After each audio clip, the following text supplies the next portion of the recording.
magandang umaga po sa inyong lahat. Pag-usapan po natin ngayon ay yung kay Sara Duterte at Pangulong Bongbong Marcos. Kahapon lang, nung nag-celebrate ang Davao City ng Independence Day, ay na-interview si Vice President and at the same time, Secretary ng DepEd, Department of Education, na si Sara Duterte. Si Sara Duterte po ay naging mayor dyan sa Davao City. At pinili niyang mag-celebrate ng Independence Day kasama ang kanyang mga kababayan sa Davao City instead na mag-celebrate dyan sa Quirino Grandstand kasama ang Pangulo ng Pilipinas. Hindi po natin alam kung naimbitahan nga po siya dyan sa Quirino Grandstand. Baka hindi nga po naimbitahan yan.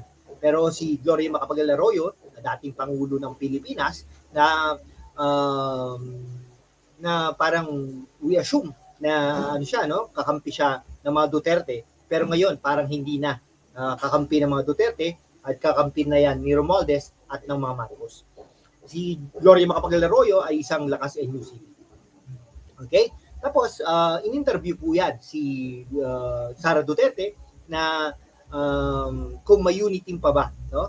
Kasi ang unity team po, magkasama po sila ni Pangulong Bongbong Marcos at ng mga 10 ng mga senador na tumakbo bilang vice presidente, presidente at senador ng Pilipinas noong nakaraang eleksyon at sila ay mga nanalo.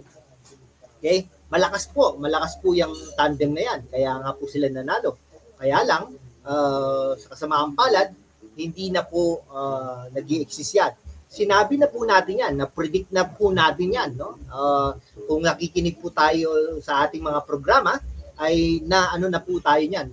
Isa po tayo sa mga unang personalidad na nagsabi na wala na, break na sila mula po nung 2023. No? Yan, 2022-2023.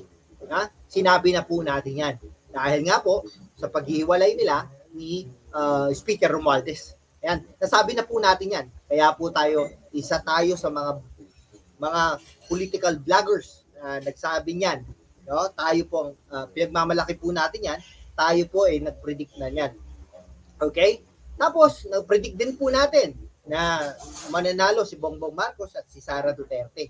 No? Sinabi rin po natin sa ating programa na matatalo si Isko Moreno at pinagsabihan nga po natin siya na mag-mayor na lang siya, tumakbo na lang siya ng mayor, ituloy na lang niya, maging 3 termino para naman umunlad ang Maynila. Ngunit hindi po nakinig sa atin si Isko Moreno, and tumuloy pa rin siya, pero natalo po siya. So tama po tayo doon. Marami na po tayo na-predict dito na kung sino yung mananalo, kung sino yung matatalo.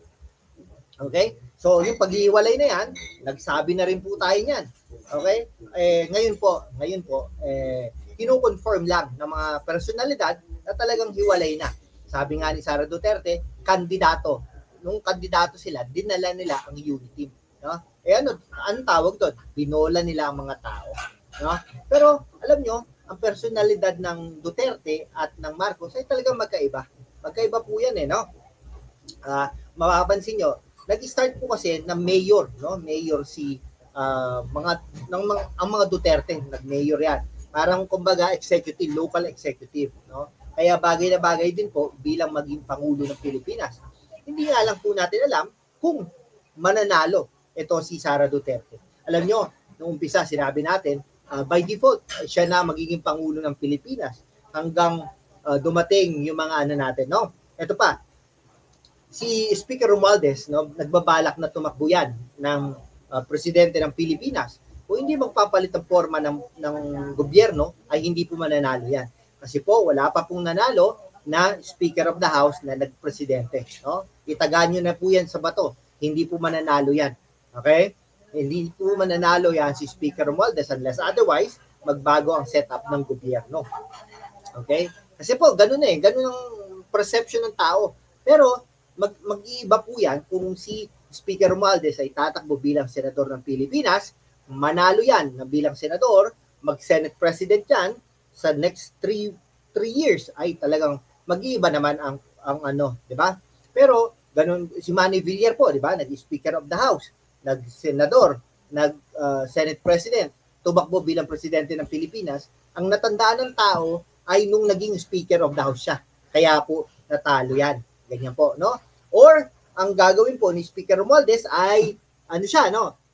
Magpa-appoint siya, no? Magpa-appoint siya, DILG Secretary, yung may para action-oriented, baka manalo pa po siya. Okay? Mga ganong bagay. Ngayon, no, so sabi ni hiwalay na talaga, no? Yung unit team na yan, Bongbong Marcos at Sara Duterte, no? Ano lang, no? Parang it's a matter of time. Maghihintay na lang tayo ng tamang oras na mag-a-announce na ito si Vice President Sara Duterte, na sasabihin niya hindi na siya kasama sa gobyerno, hindi na siya kasama at magre-resign na yan bilang DepEd Secretary. Marami pong mga personalidad na nananawagan din sa kanya na mag-resign na siya. Dahil pinagtatanggol nga daw po niya ang isang allegedly, no, ay na-accuse, no, ng korte, no. May mga warrant of arrest si Pastor Apollo Kibuloy. Ba't diyan daw pinagtatanggol? Mga bata, may mga bata siyang inaalagaan, kumbaga. May marami rin po nagrereklamo, no, ng mga guro, ng mga kaibigan natin mga guro sa iba't ibang panig ng bansa na yung ano, no, pamamalakad ni Pangulong Marcos, maraming mawawalang bonus diyan, no? Hindi niya inaalagaan ng mga guro. Di ba? Anong tawag doon? Medyo delikado 'yan, no? Yan. Baka mag-aklas itong mga guro na ito. Nagagalit, no? Yan. Hindi na natin babanggitin yung mga eskwelahan na 'yan, pero marami po, no? Marami po tayong kaibigan na mga guro sa iba't ibang panig ng bansa. Kaya yung mga guro dyan, mag-subscribe po kayo dito sa #WalkWithLad. Okay? Kasi kasama nyo ko, pagtatanggol ang inyong karapatan. Yan, ha? Ano po tayo? Pero kung kunwari ikaw ay guro ng isang probinsya, no? Ng isang maliit na eskwelahan, no? Ano yan? Strategy yan, no? Mas maganda, kung ganyan, maganda rin naman yan. Pero yan, pag diyan ka sa probinsya, aral ka ng aral dapat, ano ka dapat, may mga researches ka, pabibo ka, every year magpapa-promote ka, something like that, no? Pero kung sa ano ka naman sa Maynila, sa Metro Manila, mas madaming oportunidad no? Ayan, mas maraming oportunidad kasi yung mga politiko dito ay alaga rin nila ang mga guro, no? Aside from the national. May mga ano yan, may mga resolution yung batas yan, yung local ordinances, kumbaga. Diba? May mga ganon, no? At saka yung oportunidad. Pero yung ano nga dito sa Maynila ay napaka competitive yung ano naman, diba? Ayun, ha? Ito po, ano lang to, may mga side news lang tayo, pero ano na to, automatic na hiwalay na ang unity. Okay, sige, hanggang dito na lang po mga kaibigan ko, Maraming salamat. Kung hindi ka pa nakapag-subscribe, mag-subscribe ka na. Maraming salamat guys. God bless you all.